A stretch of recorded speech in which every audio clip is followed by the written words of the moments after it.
આ બધું તમારી માટે છે.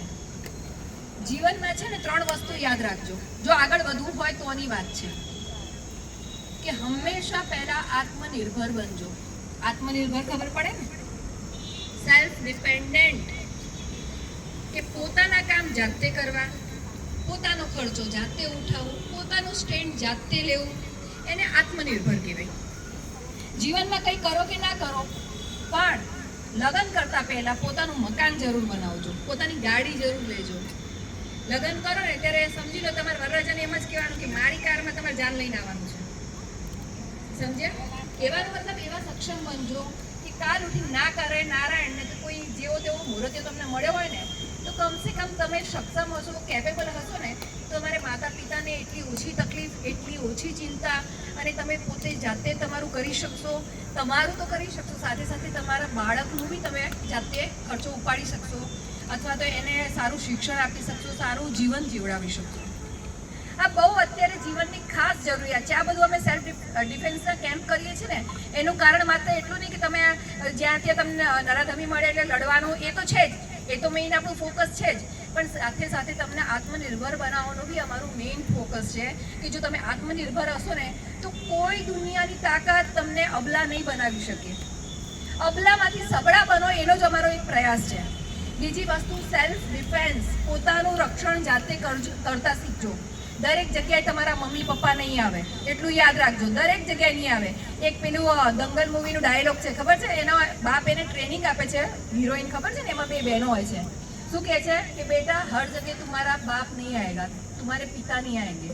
દરેક જગ્યાએ આપણા પિતા નથી પહોંચી શકતા, આપણા મમ્મી પપ્પા નહીં, કારણ કે પહોંચે ખરા પણ 24 કલાક કે સીસીટીવી કેમેરાની જેમ તમારી જોડે થોડી ફરતા રહેશે. જ્યાં જશો ત્યાં એકલા હશો. માની લો ફ્રેન્ડ સર્કલ સાથે, તો ફ્રેન્ડ બી તમારી ઉંમરની જ હશે, ફ્રેન્ડ બી તમારું ડિફેન્સ નહીં કરીને. અત્યારે તો સમય એવો છે કે કોઈ કોઈનું નથી.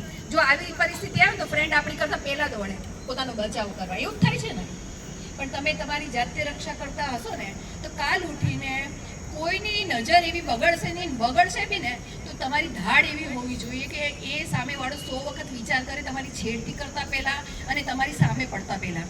તો એક આપણી ધાક એવી હોવી જોઈએ, પર્સનાલિટી એવી હોવી જોઈએ, આપણું ડ્રેસઅપ એવું હોવું જોઈએ કે કાલ ઉઠીને કોઈ પણ નરાધમી કે દુષ્કર્મી આપણી સામે જોતા પહેલા 100 વખત વિચાર કરે. બરાબર? ત્રીજી વસ્તુ, તમને એક સાધન આવડવું જોઈએ. દરેક વાહન આવડવું જોઈએ. પછી સ્કૂટર હોય, બાઇક હોય, બુલેટ હોય, એક્ટિવા હોય, સની હોય, સાયકલ હોય, કાર હોય કે બસ હોય કે ટ્રેક્ટર હોય, બધું જ તમને આવડવું જોઈએ. અને આ બધા કદાચ કંઈક કારણથી ના શીખી શકો તો કમસે કમ તમને એક્ટિવા કે 2 વ્હીલર કે કાર તો આવડવી જ જોઈએ. અને આ મમ્મીઓને બી લાગુ પડે છે. મમ્મીઓને મેં ગયા સેશનમાં બી કીધું કે તમારે કંઈક તો ડ્રાઇવિંગ શીખવું જ પડે. તમે ડ્રાઇવિંગમાં આવવા જવા માટે બી આત્મનિર્ભર બનો. જે દિવસે તમે આ 3 વસ્તુ કરી લીધી ને એમ સમજી લો કે જીવનની જંગ જીતી જશો. તમારે કોઈની જરૂર નહીં પડે, તમારે કોઈ પૂનમ પાચાણીની જરૂર નહીં પડે, મારે કોઈ આવા ક્લાસ નહીં કરવા પડે, તમારી મમ્મીઓની ચિંતા નહીં રહે, કોઈ દીકરીને આપઘાત નહીં કરવો પડે, કોઈની દીકરી મળશે નહીં, પીખાશે નહીં. એટલે આ વાત મારી યાદ રાખજો. આ એટલા માટે કહેવું પડે કે સંખ્યા ઓછી થઈ ગઈ એટલે મને ક્યાંક એવું થયું કે ઘણા લોકો આને લાઇટલી લે છે. તમને દીકરાઓ, તમને લોકોને ખબર નથી કે તે સમય કેટલો ખરાબ છે. આજે હું 3 ડિબેટ શો કરીને આવી. શેની લીધે ખબર છે? એક 12 વર્ષના છોકરાએ, સગીરે એક 4 વર્ષની દીકરીનો બલાત્કાર કર્યો 1 મહિના સુધી.